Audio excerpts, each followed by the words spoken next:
Oi, gente, boa noite. Hoje nós vamos falar sobre o processo de independência do Brasil e o governo de Dom Pedro I como príncipe regente. Aqui ao fundo vocês podem ver Gaia Regina, o amor da minha vida, ela vai ficar com a gente durante essa aula. Tudo bem? Vai ser minha estagiária. Bom, para começar essa aula, eu vou citar a famosa frase dita por Dom Pedro no dia do fico. Como é para o bem de todos e felicidade geral da nação, estou pronto. Diga ao povo que fico. E o que a gente vai ver nessa aula? O final do processo de independência, pelo menos o formal, quando Dom Pedro declarou que o Brasil se separou efetivamente de Portugal, como Dom Pedro governou sendo príncipe regente do Brasil, que ainda estava ligado ao Reino Unido de Portugal e Algarves, há disputas de Dom Pedro com as cortes portuguesas, que governaram efetivamente Portugal com a volta de seu pai, e um breve comparativo de como foi a nossa independência com a do restante da América Espanhola, tudo bem? Bom, primeiras disputas com as cortes portuguesas.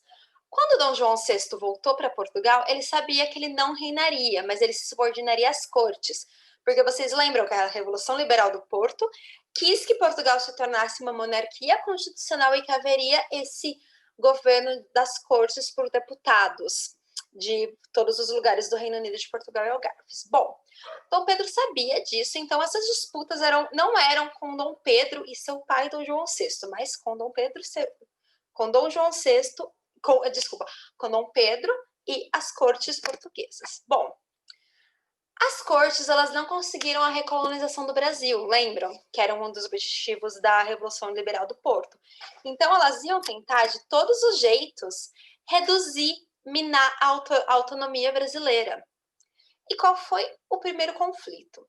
Lembram que eu falei que as cortes seriam formadas por deputados pertencentes a todo o Reino Unido, de Portugal e Algarves? Bom, os deputados brasileiros que foram lá tomar posse dos seus cargos foram expulsos e impedidos de assumir esses cargos.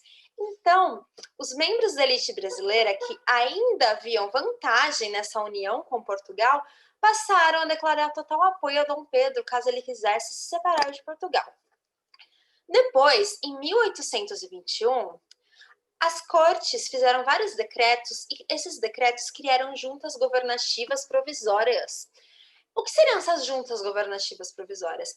Elas iriam governar nas regiões brasileiras e elas seriam subordinadas diretamente a Lisboa.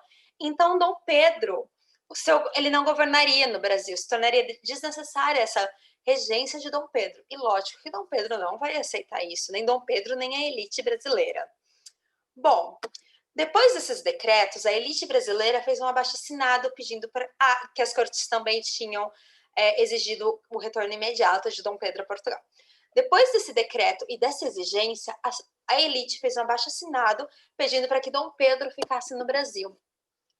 Ele foi aconselhado por sua esposa Maria Leopoldina, que a gente vai falar um pouquinho melhor dela, que ela foi uma grande figura. Ela aconselhou Dom Pedro a ficar. Então, Dom Pedro rompeu com as cortes portuguesas e declarou a famosa frase. E esse dia ficou para a história como Dia do Fico, que foi 9 de janeiro de 1822. Vocês vão reparar que esse reinado de Dom Pedro como príncipe regente foi muito curto, foi de apenas 2 anos.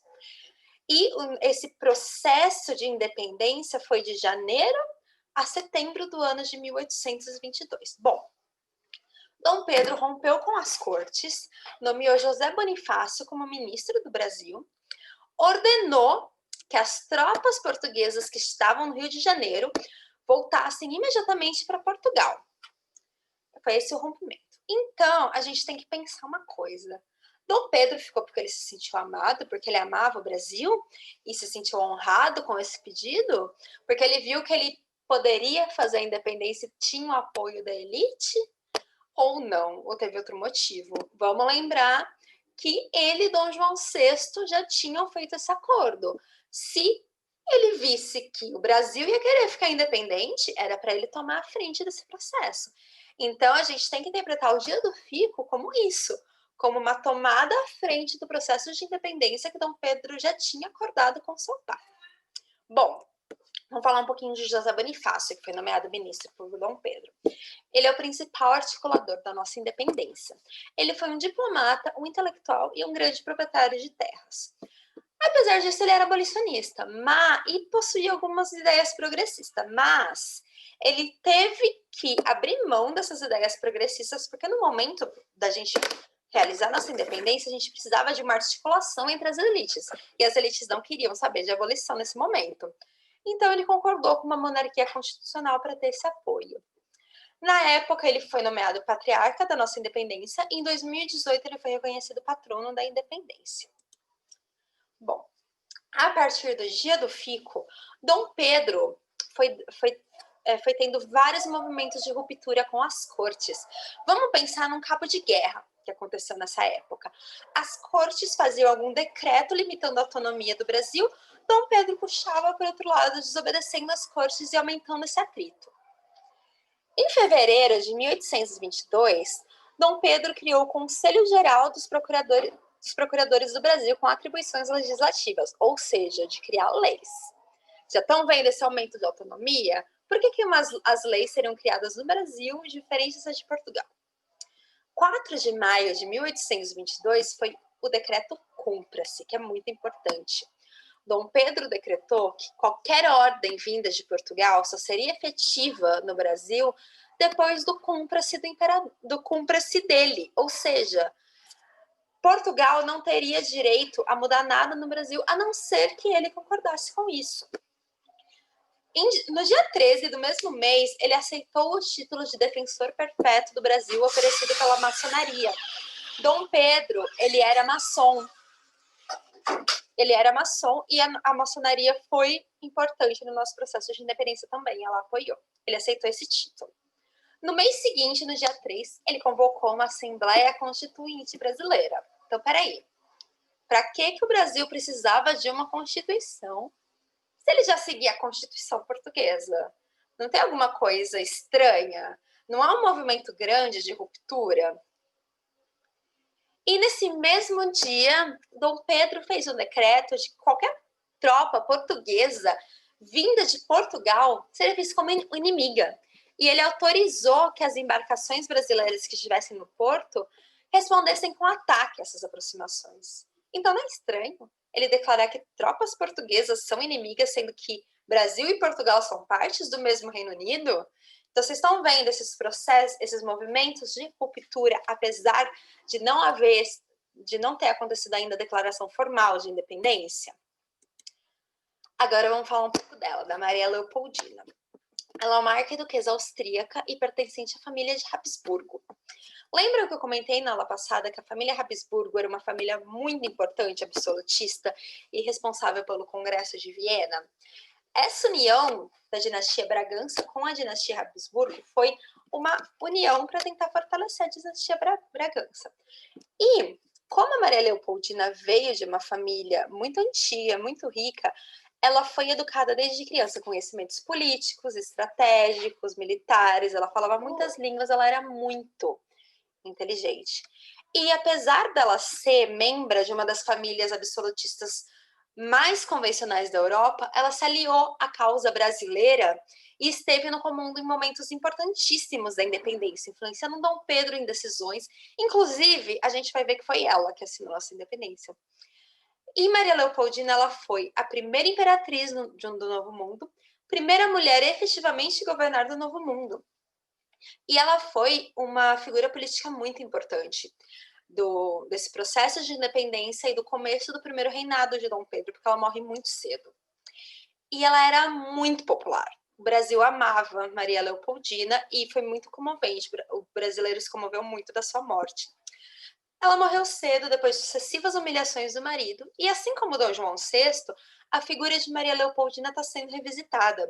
Por muito tempo, ela foi tratada como uma mulher frágil, que ficava só choramingando pelas sucessivas traições e humilhações públicas do marido, porque Dom Pedro trouxe a sua amante mais famosa, a Marquesa de Santos, para ser dama de companhia da Maria Leopoldina. Ela era vista assim, como essa mulher frágil, traída. E hoje ela é vista como uma importante estrategista política. Teve essa ressignificação da figura de Maria Leopoldina. Bom, vamos ao fatídico dia do 7 de setembro. Dom Pedro tinha ido viajar até São Paulo para articular melhor o processo de independência com a elite paulista. E no meio do caminho, perto do Riacho do Ipiranga, ele recebe uma carta de Leopoldina, informando nessa carta que as cortes revogaram todos os decretos de Dom Pedro e determinavam novamente que ele voltasse a Portugal. E que, inclusive, as cortes estavam enviando uma tropa para buscá-lo. Mas o que Maria Leopoldina fez nisso? Ela convocou uma assembleia e ela, como regente, porque ela ficava regente nas ausências do marido, assinou a independência do Brasil. Inclusive, esse quadro mostra a assinatura da independência pela Leopoldina. E ela falou para Dom Pedro, ela assinou e ela disse: declare imediatamente a independência, te aconselho que essa é a melhor hora. Então, Dom Pedro proclama seu famoso grito do Ipiranga, e esse é o momento que o Brasil rompe formalmente os laços políticos com Portugal. Porque lembra que a gente já não era mais colônia há um tempo, com a elevação do Brasil a Reino Unido de Portugal e Algarves. Então, como foi esse rompimento definitivo de laços com Portugal? O Dom Pedro precisou buscar apoio de líderes locais e internacionais. E tinha um problema, ele não era bem visto pela elite nordestina. Porque vocês lembram da Revolução Pernambucana de 1817. E o Brasil só seria reconhecido independente em 1824 pelos Estados Unidos e por Portugal posteriormente. A gente vai ver isso na próxima aula. E ele também teve que lidar com guerras locais, que a gente também vai ver isso na próxima aula. Bom, em 12 de outubro de 1822, Dom Pedro foi coroado, e nesse momento ele escreveu ao seu pai, contando da sua coroação, o chamou de rei e disse que caso Dom João VI voltasse ao Brasil, Dom Pedro lhe cederia a coroa. Em 12 de dezembro de 1822, ele foi aclamado imperador do Brasil e recebeu o título de Dom Pedro I. Agora, uma coisa que a gente tem que pensar. A gente sempre ouviu falar que a nossa independência foi pacífica, não teve participação popular, foi proclamada de cima, mas isso é um erro. A gente vai ver na próxima aula que a gente teve, sim, lutas pela independência e uma grande participação do povo nisso, apesar de, no primeiro momento, ela ter sido, sim, declarada pela elite que estava no poder. E o nosso projeto de independência foi liberal na forma, mas conservador na essência. Por quê?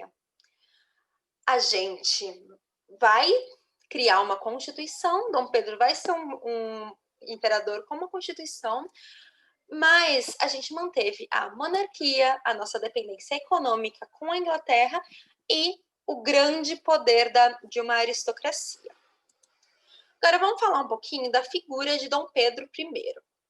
Dom Pedro não é brasileiro, ele é português, mas ele veio ainda pequeno para o Brasil. E ele sempre foi uma pessoa conhecida pelo seu temperamento enérgico, impulsivo e violento também.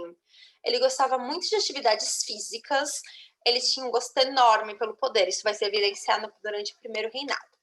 E, depois da independência, teve um esforço de fazer uma figura do imperador mais brasileira do que portuguesa, tanto que em alguns retratos ele foi pintado com uma pele mais morena.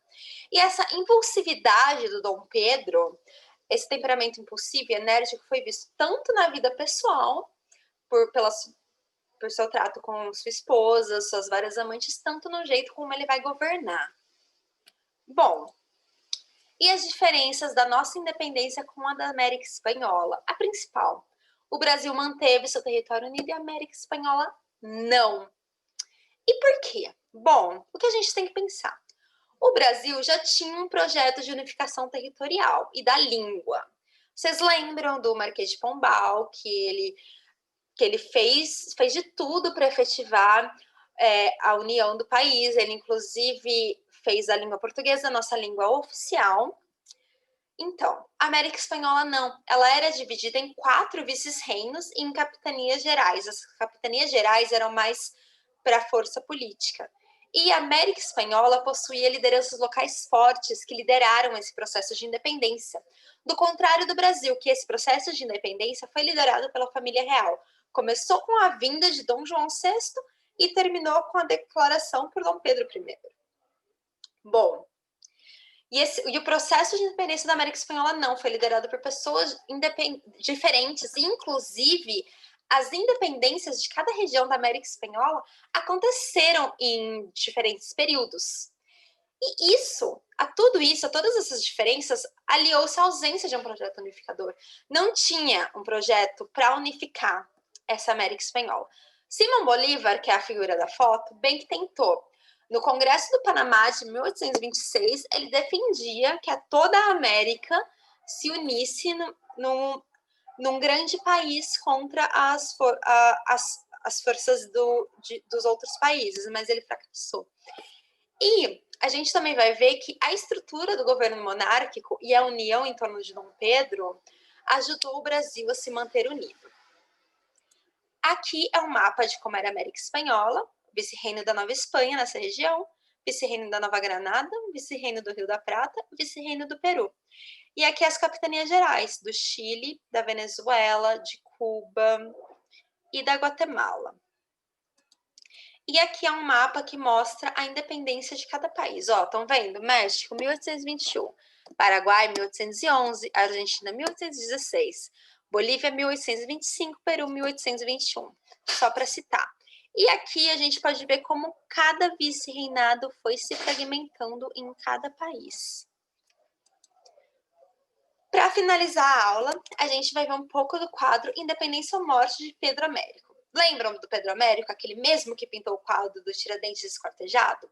Bom, esse quadro ele não foi pintado na época da independência. Ele foi encomendado em 1888 por Dom Pedro II para a inauguração do Museu do Ipiranga. E a gente vai ver que em 1888 a monarquia e o Império Brasileiro eles estavam bem fragilizados, tanto que a República foi proclamada no ano seguinte. E esse quadro cria uma narrativa sobre o 7 de setembro, enaltecendo a figura de Dom Pedro I como central para o processo, como fundamental. E a gente não pode falar, é uma mentira, esse quadro é falso, mas mais pensar nesse quadro como uma alegoria. Porque, lógico, Dom Pedro não estava nesse cavalo lindo, maravilhoso. Ele estava num burro. Não tinha toda essa gente com Dom Pedro, porque era uma viagem pequena. Era uma comitiva. Mas esse quadro foi feito para criar um ar de grandeza. Eu vou deixar nos comentários um vídeo muito legal que faz uma análise desse quadro também, viu? Para vocês. E tem uma coisa interessante que você vai ver aqui, que o quadro está melhor, que a maioria das pessoas do quadro é compostas pela elite e pelos militares que acompanhavam. Aqui a gente vê o único membro do povo. E ele tá meio que olhando, sem entender. Ele não tá levantando o braço em júbilo junto com os outros. E isso pode representar como o povo ficou alheio, em primeiro momento, a essa independência. Bom, gente, por hoje é isso. Muito obrigado. A Gaia tá falando tchau para vocês também. E daqui a pouco a gente continua. Bons estudos e qualquer dúvida me chamem. Até mais.